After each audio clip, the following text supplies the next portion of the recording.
What if I told you that the person you think you are doesn't actually exist? That every memory you treasure, every decision you believe you freely made, every emotion you claim as authentically yours? What if all of it was just a story your brain constructed to make sense of random neural firing? What if the self you defend, the identity you've built over decades, is nothing more than a convenient fiction? Right now, as you're hearing these words, thousands of unconscious processes are determining your reactions. Your pupils are dilating or contracting based on emotional responses you're not aware of. Your brain is filtering out 99% of sensory data before it ever reaches your conscious mind. Neurotransmitters are flooding your synapses, creating feelings you'll later rationalize as choices. You think you're in control. You think you're the author of your life's narrative. But what if you're not the writer? You're just the reader, discovering the plot as it unfolds. Philosophy isn't just abstract contemplation in dusty libraries. It's the surgical knife that cuts through the comfortable illusions we wrap around ourselves like security blankets. And once you see through these illusions, you can never unsee them. Your relationships change. Your career choices transform. The way you experience a single ordinary Tuesday morning becomes fundamentally different. Over the next several minutes, we're going to explore 75 philosophical concepts that don't just challenge how you think. They restructure the architecture of your perception itself.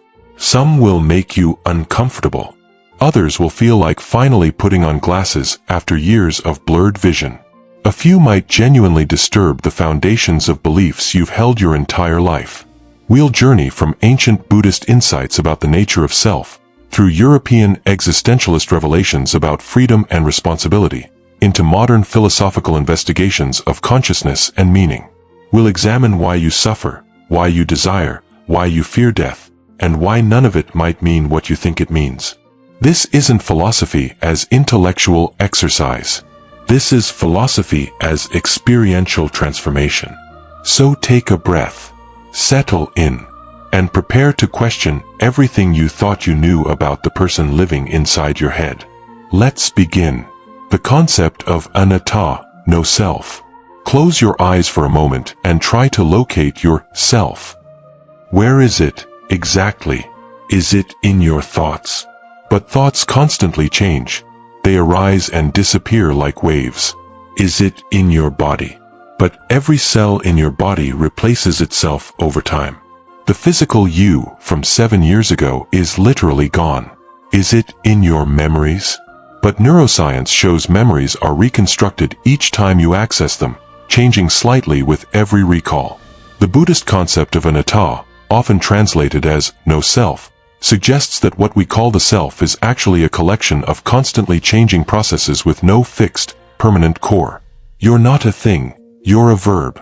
Not a noun but a continuous flow of experience. Think about a river. We say, the Mississippi River, as if it's a single, stable entity. But the water flowing through it changes every microsecond. The riverbed shifts. The river in 1823 isn't the same river in 2025 except in name and general location. Yet we grant it identity, permanence, thingness. You are that river. And the existential panic you might be feeling right now? That's the ego, the constructed sense of self, defending its own existence. The Ship of Theseus paradox. The ancient Greeks asked, if you replace every plank of a ship, one by one, until no original material remains, is it still the same ship? And if you then take all the old planks and reconstruct them into a ship, which one is the real Ship of Theseus? You face this paradox every day. Your cells die and regenerate. Your beliefs evolve. Your personality shifts with circumstances, relationships, and brain chemistry. The you at age 7 held different beliefs, different knowledge, different personality traits than the you today. So which one is the real you? Some philosophers argue identity is about continuity of consciousness, an unbroken stream of experience connecting past to present. But here's where it gets disturbing. What if that stream isn't as continuous as you think? The illusion of continuous consciousness. Every night when you fall into deep sleep, your conscious experience essentially ceases. There's no you experiencing the passage of time. Hours pass in what feels like seconds. You're effectively dead to the world, and then you resurrect each morning. How do you know you're the same person who fell asleep? You have memories, sure. But the philosopher Derek Parfit pointed out that having memories and being the person who formed those memories are two different things. You could be a completely new consciousness that came into existence this morning, equipped with a previous person's memories, and you'd never know the difference. Think about that for a second. Really let it sink in. You cannot prove you're the same consciousness that existed yesterday. You just assume continuity because the alternative is terrifying. The homunculus fallacy. When you think about you experiencing your life, you probably imagine a little person sitting in your head, watching the world through your eyes like someone in a control room. Neuroscientists call this the homunculus fallacy, the assumption that there's a centralized experiencer receiving and processing information. But brain imaging reveals no such command center. Consciousness emerges from distributed networks firing in coordination. There's no you watching the show, there's just the show itself, creating the illusion of a watcher. The philosopher Thomas Metzinger argues we're ego machines, systems that create a self-model for evolutionary advantage, then mistake the model for reality. Your brain generates a unified sense of self because fragmented consciousness wouldn't survive long in dangerous environments. The self is a user interface, not the actual program running underneath. Practical implications: living without a fixed self. So what happens when you truly absorb this? When you stop clinging to a fixed identity? Imagine someone insults you. Normally, you'd take it personally. They attacked you, your essential self. But if you recognize that the you they're addressing is just a temporary constellation of thoughts, emotions, and social roles, the insult loses its sting. It's like getting angry at someone for insulting a character you played in a school play. Sure, you wore the costume, but it wasn't actually you. This isn't about becoming passive or detached. It's about recognizing the fluidity of identity. You can be fiercely committed to values and goals while simultaneously holding lightly to fixed notions of who you must be. The self is like water. It takes the shape of whatever container it's poured into.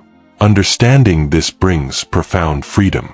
You're not trapped by past versions of yourself. The person who failed, who made terrible choices, who hurt others, that person was real at the time, but they're not who you are right now. And who you are right now isn't who you'll be in 5 years. The shadow side. But here's the dark edge of this realization. If there's no fixed self, then who's responsible for your actions? If you're just a flow of changing states, can you really be held accountable for past behavior? This is where Eastern philosophy diverges from its Western appropriation. Buddhism pairs the concept of no-self with karma, the idea that actions have consequences that flow through the stream of consciousness even if there's no fixed self experiencing them. You're not the same person who acted, but you inherit the consequences of their actions because you're part of the same causal chain. The self might be an illusion, but suffering is real. Consequences are real. And the responsibility to reduce suffering, yours and others, remains real even when the who carrying that responsibility is recognized as fluid and constructed. You are not who you think you are. But you're also not nothing.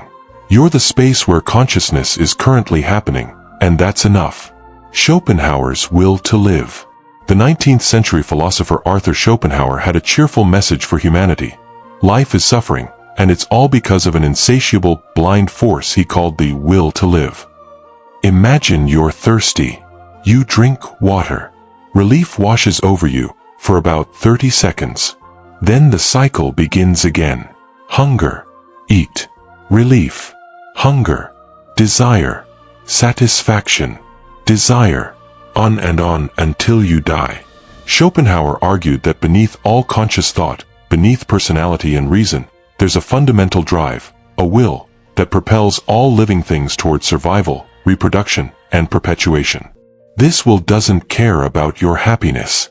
It just wants to continue existing, using your body and mind as temporary vehicles. Every desire you feel, for food, sex, status, meaning, is the will manipulating you into serving its purposes. And here's the cruel joke. Satisfaction is always temporary. The moment you fulfill one desire, a new one emerges. You're a hamster on a wheel, running frantically toward contentment that evaporates the instant you reach it. You think you want that promotion, that relationship, that house. But what you really want is to stop wanting. And that's the one thing the will to live will never grant you. The Hedonic Treadmill. Modern psychology validated Schopenhauer's insight with research on the hedonic treadmill. Studies show that lottery winners return to their baseline happiness levels within months. People who become paralyzed experience a similar return to baseline after initial adjustment. Your brain isn't designed to be satisfied, it's designed to seek. Dopamine, the neurotransmitter most associated with pleasure, actually spikes during the anticipation of reward, not during the reward itself. The hunt feels better than the feast. The pursuit of happiness is biochemically more rewarding than happiness itself. This is why you scroll endlessly through social media, why you can't stop checking emails, why you buy things that sit unused in closets. You're not seeking satisfaction, you're seeking the hit of anticipation that comes from seeking satisfaction. The treadmill keeps you running because standing still feels like death. But running gets you nowhere. The second noble truth, tanha, craving. Buddhism identified this problem 2,500 years before neuroscience confirmed it. The second noble truth states that suffering, dukkha, arises from tanha, typically translated as craving, thirst, or desire. But it's more subtle than just wanting things. Tanha has three forms. Craving for sensory pleasure, the obvious one. Food, sex, comfort, stimulation. Craving for existence, the desperate need for your life to continue, for your identity to persist, for your projects to matter. Craving for non-existence, the wish to escape, to stop feeling pain, to end unpleasant experiences. Notice something? You can't win. If you crave pleasure, you suffer when it ends. If you crave existence, you suffer from the fear of death. If you crave non-existence, you suffer from the pain of living. The Buddha's radical claim wasn't that you should fulfill your desires better or find the right desires. It was that the structure of desire itself is the problem. As long as you're in a relationship of craving with experience, wanting it to be different than it is, you suffer. Sartre's bad faith and inauthentic desire. But what if your desires aren't even your own? Jean-Paul Sartre introduced the concept of bad faith, self-deception about your own freedom. You tell yourself you have to work this job, maintain this relationship, live this way. You've convinced yourself your choices are determined by external circumstances, family expectations, or social norms. But Sartre's uncomfortable truth is this: you're radically free. You're choosing your imprisonment. You're choosing to value others' opinions. You're choosing to pursue desires that society implanted in you. Watch how this plays out. You want an expensive car. But why? Is it the car itself, or the status it signals? Is it because you genuinely love automotive engineering, or because you've internalized a cultural narrative that says success equals luxury? Most people never ask these questions. They pursue desires they've adopted from advertising, peer pressure, and social conditioning, then wonder why achieving goals feels hollow. You're playing a role in a script you didn't write, pursuing desires that aren't authentically yours, and calling it your life. The paradox of choice. Here's where modern psychology adds another twist. Even when you try to choose authentically, you're paralyzed by options. Barry Schwartz's research on the paradox of choice reveals that more options lead to less satisfaction. When you have 30 varieties of jam to choose from, you're less likely to buy any, and if you do buy, you're less satisfied than if you'd only had 3 options. Why? Because with abundant choice comes abundant responsibility. You can't blame external constraints for your dissatisfaction. You chose this. And you're haunted by the road not taken. Every choice carries the weight of all unchosen alternatives. You wanted freedom from predetermined life scripts. But freedom without guidance feels like drowning in infinite possibility, where every choice is both crucial and meaningless. Practical implications. Breaking the cycle. So you're driven by biological imperatives you didn't choose, pursuing desires implanted by society, suffering from both lack and attainment, paralyzed by too much freedom, and trapped by the fundamental structure of wanting itself. What's the way out? Buddhism suggests the path of non-attachment, not suppressing desire, but recognizing its nature and loosening its grip. When you want something, notice the wanting. Feel the physical sensation of desire without immediately acting on it. Create space between impulse and response. Schopenhauer recommended aesthetic contemplation and compassion, moments when you temporarily escape the will's tyranny by losing yourself in beauty or connection. Existentialists like Sartre urge radical honesty about your freedom. Own your choices completely. Stop pretending you're a victim of circumstance. Even choosing to stay in unpleasant situations is a choice. Own it or change it.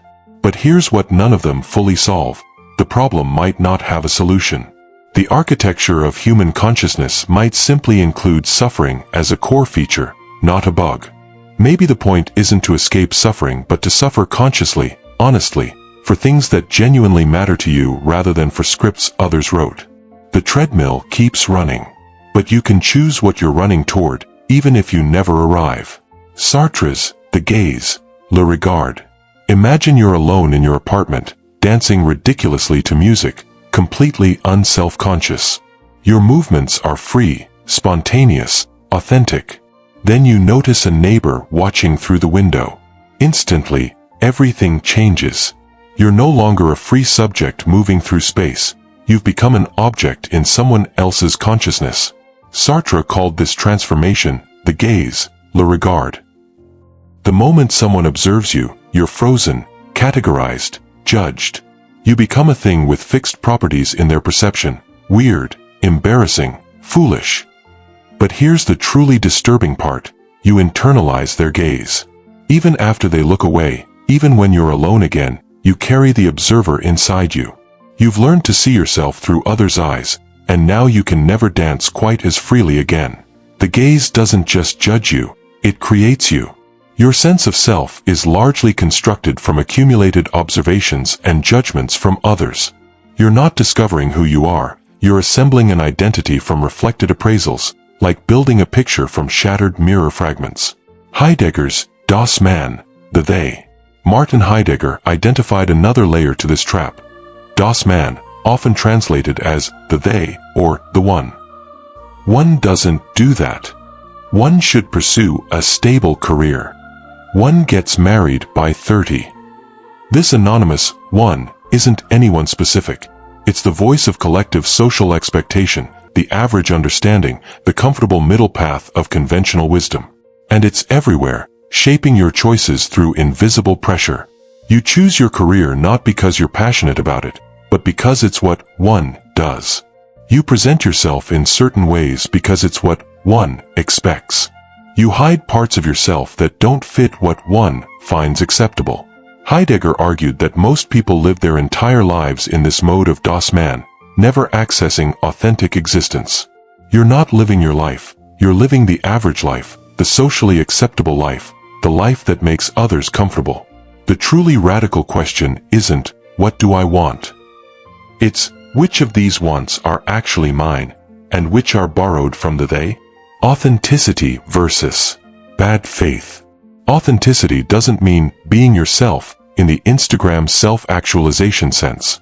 It means fully accepting your freedom and responsibility, even when that freedom is terrifying.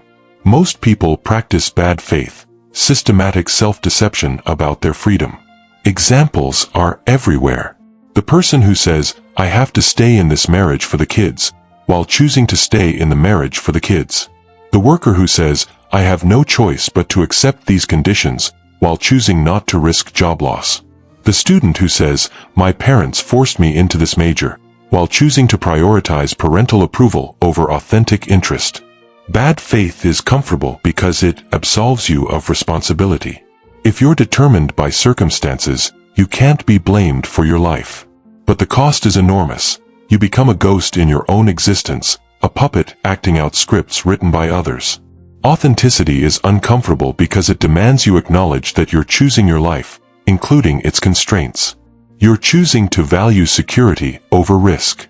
You're choosing to prioritize others' comfort over your own truth. You're choosing fear over courage. Once you see this, you can't unsee it. Every moment becomes a choice, and every choice reveals who you're becoming. The performance of self. Erving Goffman's sociological work adds another dimension.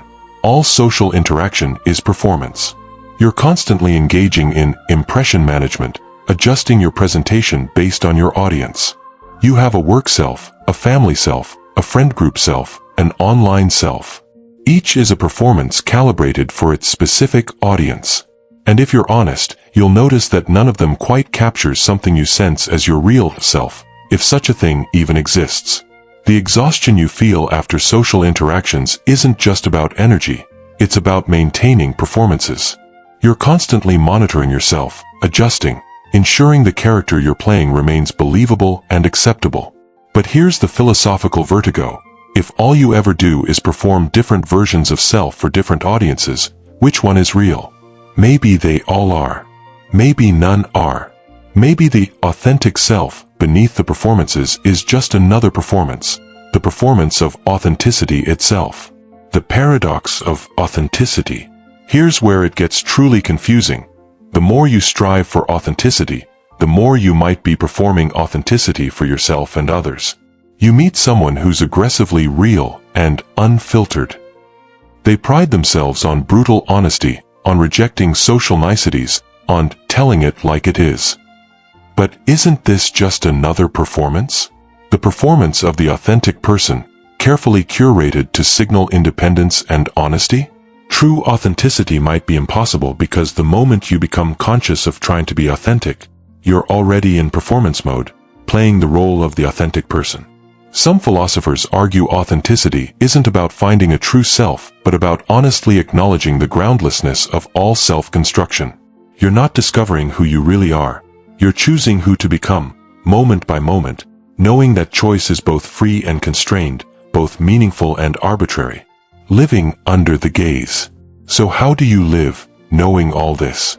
One approach: recognize the gaze but refuse to let it define you completely.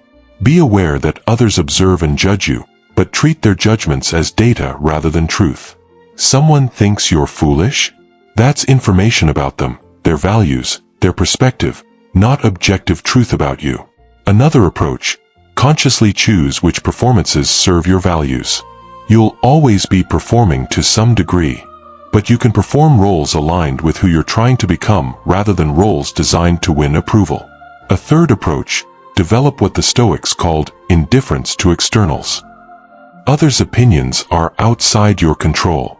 Your choices are within it. Pour your energy into what you can actually affect. But perhaps the most honest response is to sit with the discomfort of never quite knowing whether you're being authentic or performing authenticity, whether your choices are truly free or subtly coerced, whether the self you're protecting even exists.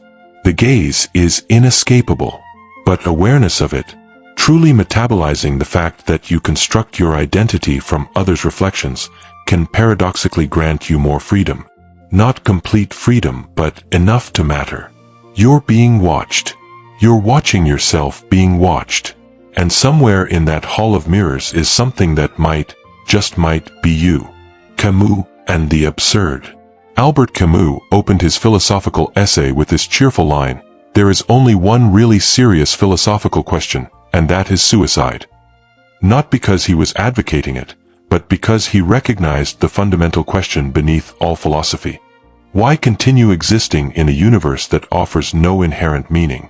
Camus called this the absurd, the confrontation between human need for meaning and the universe's silent indifference to that need.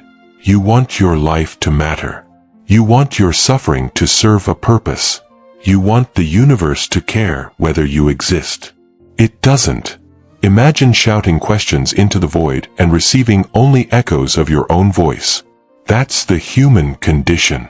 We're meaning-making machines trapped in a cosmos that generates no meaning, value-seeking creatures in a value-neutral universe. You can't think your way out of the absurd because it's not an intellectual problem, it's an existential condition. No amount of philosophy, science, or religion eliminates the gap between your hunger for significance and reality's indifference. So what do you do? Camus rejected suicide, both literal suicide and what he called philosophical suicide, escaping into religious or ideological systems that promise false certainty. Instead, he advocated rebellion and acceptance. One must imagine Sisyphus happy, he wrote, referencing the Greek myth of a man condemned to roll a boulder uphill for eternity, only to watch it roll back down each time. Sisyphus's punishment is meaningless repetition. But Camus suggests that in fully accepting the absurdity of his task, Sisyphus can find a kind of freedom. The struggle itself, undertaken with open eyes and defiant acceptance, becomes enough. Your life might be objectively meaningless, but it's your meaningless life, and you can fill it with whatever subjective meaning you choose to create. Nietzsche's death of God. God is dead. God remains dead. And we have killed him. Nietzsche's famous pronouncement wasn't celebrating atheism, it was diagnosing a cultural crisis. For millennia, religious frameworks provided ready-made meaning. Your suffering had purpose, divine plan. Your actions had significance, moral cosmic importance. Your existence mattered, you were created by God for a reason. But as modernity eroded religious certainty, those scaffolds of meaning collapsed. And most people didn't realize what they'd lost until they were standing on nothing. Without God, or any transcendent meaning source, you face what Nietzsche called nihilism, the devaluation of all values, the recognition that nothing matters objectively. Many respond to this by desperately clinging to substitute religions, political ideologies that promise salvation, consumer culture that offers identity through purchases, social media that provides the illusion of significance through likes and shares. But Nietzsche saw nihilism not as the end, but as a clearing of ground for something new. He proposed the Übermensch, Overman, not a superhero, but a human who creates their own values without need for external validation or transcendent justification. This is terrifying freedom. You can't defer to God's will, natural law, cosmic purpose, or social convention. You must author your own values, knowing they're groundless, and commit to them anyway. Most people never take up this challenge. They live what Nietzsche called last man existence, comfortable, unchallenging, asking for nothing but security and mild pleasure, never risking themselves on the creation of genuine values. Viktor Frankl and the will to meaning. Viktor Frankl survived Nazi concentration camps and emerged with a crucial insight. Those who survived weren't necessarily the strongest or healthiest. They were those who maintained a sense of meaning, something to live for. Frankl argued that Freud was wrong to reduce human motivation to pleasure, the pleasure principle, and Adler was wrong to reduce it to power. The fundamental human drive is the search for meaning. But here's his radical claim. Meaning isn't found, it's created through three pathways: creating work or doing a deed, contribution, achievement, building something, experiencing something or encountering someone, love, beauty, connection. The attitude we take toward unavoidable suffering, how we choose to bear the unbearable. That third path is crucial. You can't always control what happens to you. You can't eliminate suffering from existence. But you can choose what your suffering means. You can transform meaningless pain into meaningful struggle by committing it to a purpose larger than yourself. Frankl witnessed fellow prisoners who maintained dignity, helped others, and found meaning even in the camps, not because the camps were meaningful, but because they chose to act meaningfully within them. Existential responsibility. Here's where all these threads converge into an uncomfortable truth. If there's no inherent meaning, then you're radically responsible for creating your own. You can't blame God, fate, society, or circumstances for the meaninglessness of your existence. You're the author, and you're writing the story in real time. This means your current life, the one you might find boring, frustrating, or empty, is something you're actively choosing. Not in the sense that you chose your birth circumstances or traumas, but in the sense that you're choosing how to respond to them, what narrative to construct around them, what meaning to extract from them. Feel the weight of that. Right now, this moment, you're deciding what your life means. And tomorrow you'll decide again. And the day after. Every day until you die, you're authoring significance or defaulting to nihilism. Most people never consciously make this choice. They drift through life adopting meanings from culture, religion, advertising, peer groups, never quite feeling that anything deeply matters because they never took responsibility for making it matter. The meaning crisis. Modern society faces what philosopher John Verveek calls the meaning crisis. Traditional structures that provided significance, religion, community, clear life stages and roles have eroded. We're wealthier, safer, and more comfortable than any previous generation, yet reports of meaninglessness, depression, and existential emptiness skyrocket. Why? Because meaning doesn't emerge from comfort. It emerges from commitment to something beyond yourself, from struggle toward chosen values, from connection to others and projects that will outlast you. You're scrolling through infinite content, pursuing endless small pleasures, drowning in options, free from suffering in ways that would astound your ancestors, and utterly empty. Practical creation of meaning. So how do you create meaning in a meaningless universe? First, abandon the search for cosmic, objective meaning. You won't find it because it doesn't exist. The universe is indifferent. Accept this fully. Second, recognize that subjective meaning is still meaning. The fact that your values are constructed rather than discovered doesn't make them less powerful. A painting doesn't need to exist objectively to move you. Love doesn't need cosmic significance to feel real. Third, commit to something beyond yourself. Meaning emerges at the boundary between self and other, a cause, a community, a creative work, a set of values. Pour yourself into something that will outlast you. Fourth, embrace the struggle. Camus was right. The meaning isn't in achieving the goal, it's in the defiant commitment to pushing the boulder uphill, knowing it will roll back, and pushing again anyway.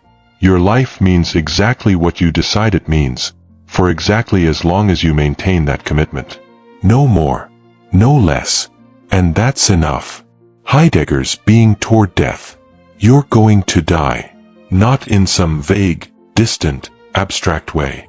Actually die. Your consciousness will cease. Your projects will end. Your relationships will be severed by your permanent absence. Everything you've built, learned, and experienced will vanish with you. Heidegger argued that most people live in denial of this fact.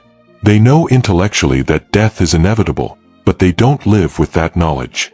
Instead, they exist in what he called inauthentic mode, treating death as something that happens to others, an event perpetually in the future, abstract rather than personal. But authentic existence requires living as being toward death, organizing your life with full awareness of your finitude. This isn't morbid obsession, it's using mortality as a clarifying lens. When you truly accept that you have limited time, trivialities fall away. You stop caring as much about impressing strangers. You stop postponing important conversations. You become fiercely protective of your attention and energy because you recognize their scarcity. Death isn't just an event that ends your life, it's the horizon that gives your life shape and urgency. Remove death, and everything loses weight. If you had infinite time, nothing would matter because you could always do it later. Your mortality is what makes your choices meaningful. The terror of temporal finitude. But there's a darker edge to this realization. Right now, as you're reading this, seconds are vanishing irretrievably. You're spending your life, literally spending the substance of your existence, on this activity. Is it worth it? Is anything worth it? You have approximately 4,000 weeks if you live to 80. You've already spent many of them. How many remain? And what are you doing with them? Every choice to spend time one way is simultaneously a choice not to spend it another way. Every yes contains infinite numbers. You can't visit every country, read every book, form every relationship, master every skill. You have to choose, and your choices eliminate whole galaxies of possibility. This is the terror of temporal finitude, not just that you'll die eventually, but that you're dying right now, moment by moment, and most of your life will be spent on things you'll barely remember. Epicurus on death. The ancient philosopher Epicurus offered a curious comfort. Death is nothing to us. When we exist, death is not yet present, and when death is present, we no longer exist. You'll never experience being dead. By definition, death is the absence of experience. So why fear something you'll never encounter? But this rationalization, while logically sound, rarely dissolves the fear. Because the fear isn't really about the experience of death, it's about non-existence itself, the permanent loss of everything you are and have. Your ego, the constructed self we discussed earlier, rebels against its own erasure. It wants to persist, to matter beyond its brief window of existence. This is why humans build monuments, have children, create art, seek fame. We're all desperately trying to extend our significance beyond our mortality. The denial of death. Anthropologist Ernest Becker argued that virtually all human behavior is organized around denying or transcending death. Culture itself is a collective denial of death project, symbolic systems that promise immortality through legacy, heaven, historical impact, genetic continuation. You pursue career success not just for material comfort but to create something that outlasts you. You have children partly to extend yourself into the future. You seek meaning because a meaningful life feels like it transcends mere biological extinction. But no matter how much you achieve, create, or contribute, you, the specific consciousness reading these words, will be extinguished. Your first-person experience of reality will vanish completely and permanently. And the universe will continue as if you never existed. Buddhist impermanence, Anicca. Buddhism addresses mortality through the lens of Anicca, impermanence. Everything that arises passes away. Every moment, every thought, every relationship, every civilization is temporary. You're not just mortal, you're composed entirely of impermanent processes. Your cells die and regenerate. Your thoughts arise and dissolve. Your relationships form and end. The person you were a decade ago has already died. You just didn't notice because the transition was gradual. Resistance to this impermanence is what causes suffering. You cling to experiences, relationships, and youth, trying to make permanent what is inherently temporary. It's like trying to hold water in your fist. The tighter you grip, the faster it escapes. The Buddhist path suggests making peace with impermanence rather than fighting it. Appreciate the sunset because it's fleeting. Love people intensely because they'll die. Savor experiences knowing they'll never return exactly as they are.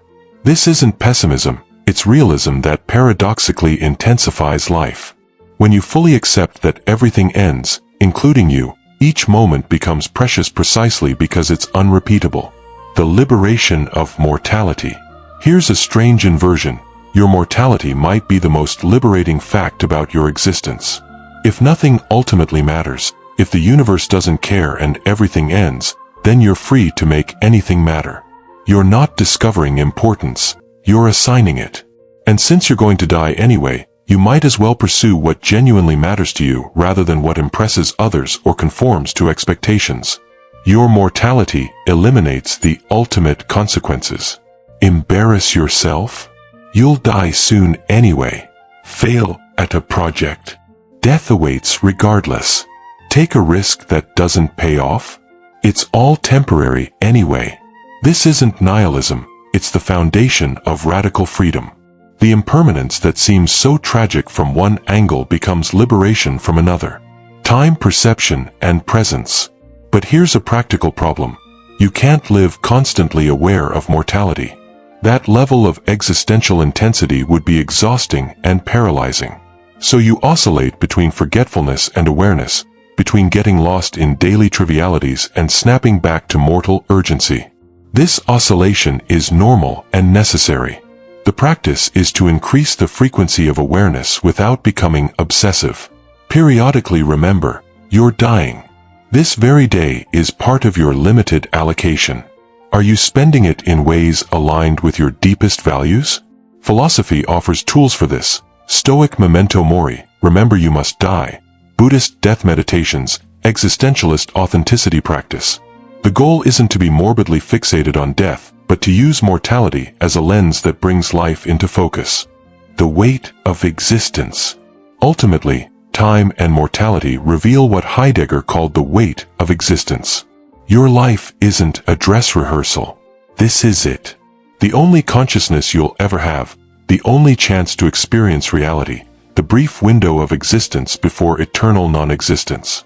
That weight can crush you with despair or galvanize you with purpose. The difference lies in whether you accept it honestly or flee into distractions that postpone the confrontation. Your mortality isn't a problem to solve. It's the condition that makes solving any problem worthwhile. You have limited time. What will you do with it? The philosophy trap. Here's an uncomfortable paradox. Understanding these philosophical concepts can become its own form of escapism. You can spend years reading philosophy, discussing ontology and epistemology, deconstructing the self and reconstructing meaning, and use all of it to avoid actually living authentically, confronting your mortality, or taking responsibility for your choices. Philosophy isn't meant to be an intellectual game. These aren't puzzles to solve for the pleasure of solving them. They're frameworks for transforming how you exist in the world. So the question isn't, do I understand no-self? It's, has my understanding of no-self changed how I react when someone criticizes me? The question isn't, do I grasp the absurd? It's, am I living with the defiant acceptance Camus described, or am I fleeing into comfortable illusions? Living the ideas. Let's get practical. How do these 75 concepts, we've touched on about 20 major ones, with dozens more implied in the connections, actually change your Tuesday morning? On self, you check social media and feel a spike of anxiety about your image. Instead of being overwhelmed, you recognize the constructed nature of both your self-image and the selves you're comparing yourself to. The anxiety doesn't vanish, but it loosens. You see it as brain activity, not truth about your worth. On desire, you feel intense craving for something, a purchase, a relationship, achievement. You pause and ask, is this my desire or something I've adopted from the they? Will obtaining this end the wanting, or just shift it to the next thing? You might still pursue it, but consciously, as a choice rather than compulsion. On authenticity, you're in a conversation and notice yourself performing, calibrating your opinions to be likable, suppressing genuine reactions, playing a role. You can't stop performing entirely, but awareness creates a gap. In that gap, you can sometimes choose more honest responses, can risk being disliked for authentic expression. On meaning, you're doing something tedious, commuting, doing chores, answering emails. The old pattern is to endure it as meaningless time between meaningful moments. The new pattern recognizes that this moment is your life. Not preparation for life. Actual life, happening now. You can invest it with attention, treating the mundane as the sacred ordinary it actually is. On mortality, you're about to spend 3 hours scrolling or binge-watching something you don't even care about. You remember, this is 3 hours of your finite existence. Do you really want to spend your life, the only consciousness you'll ever have, this way? Sometimes the answer is yes, rest is legitimate. But often it changes the choice. The integration challenge. The real challenge isn't understanding these ideas, it's metabolizing them so deeply that they become operational, changing your default responses rather than just providing intellectual concepts you occasionally remember. This requires practice. Not academic study, but experiential practice. Mindfulness meditation to observe the constructed, impermanent nature of self and experience. Memento mori reminders to keep mortality present without becoming morbid. Authentic choice audits where you regularly examine which of your desires and choices are truly yours.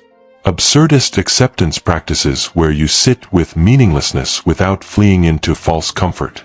Compassionate awareness of others' constructed selves, recognizing they're also navigating the same existential challenges. The transformation timeline. Understanding comes quickly. Insight can strike in moments, but transformation is gradual. You'll cycle through phases. Intellectual understanding, I get it conceptually. Glimpses, moments where you really feel the truth of it. Inconsistent application, sometimes remembering, often forgetting. Growing integration, The ideas become more default, less effortful to access. Embodied wisdom. The concepts disappear into changed ways of being. Most people stay at level 1, treating philosophy as interesting information. Some reach level 2, experiencing occasional insights that fade. Few persist to levels 4 to 5, where the ideas fundamentally restructure perception and behavior. The difference between levels is practice and confrontation. You have to bring these ideas into direct contact with your actual life, your actual fears, your actual choices. Not in the abstract, but specifically, personally, uncomfortably. The ongoing practice. These aren't ideas you master once and then possess. They're perspectives you must continually refresh because the default human condition is forgetting. Falling back into illusions of fixed self, permanent satisfaction, cosmic meaning, and infinite time. You'll forget you're mortal and need reminding. You'll cling to a constructed identity and need to release it again. You'll mistake the gaze for truth and need to reclaim your freedom repeatedly. This isn't failure, it's the nature of the practice. Philosophy isn't a destination where you arrive fully enlightened.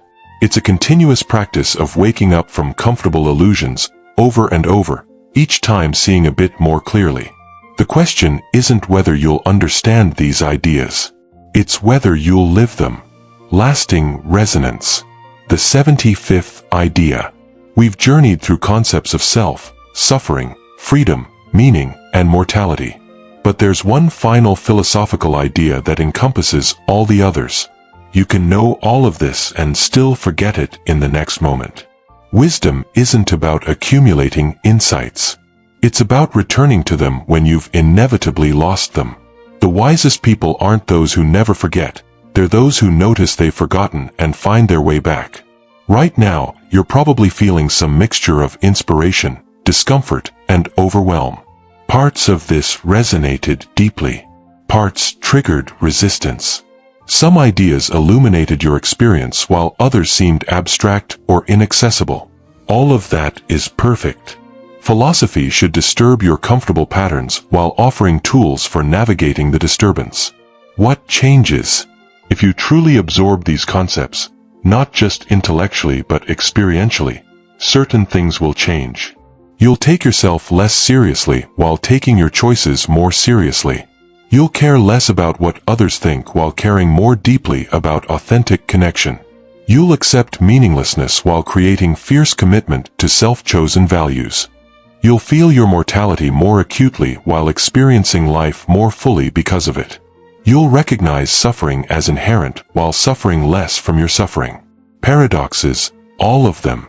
But human existence is paradoxical, simultaneously free and constrained, meaningful and absurd, terrifying and beautiful. The invitation. These aren't just ideas to consider. They're invitations to experiential investigation. Test them against your actual life. When anxiety arises, examine whether it's protecting a constructed self. When desire grips you, observe whether satisfaction brings lasting peace. When you perform for others, notice the gaze and what it costs you. When meaninglessness threatens, recognize your freedom to create meaning. When you forget your mortality, remember, and let that remembering clarify what matters. Philosophy isn't spectator sport. It's full contact, experiential transformation. The final question. You've reached the end of this exploration. But philosophy isn't a journey with endpoints, it's a continuing inquiry. So here's the question you'll carry forward. Now that you know all this, now that you've seen through the illusions of fixed self, permanent satisfaction, external authority, cosmic meaning, and unlimited time, what will you do differently? Not theoretically. Not eventually. Tomorrow morning, when you wake up as a constructed self with finite time in an indifferent universe, free to create meaning from nothing, observed by others and observing yourself, how will you live?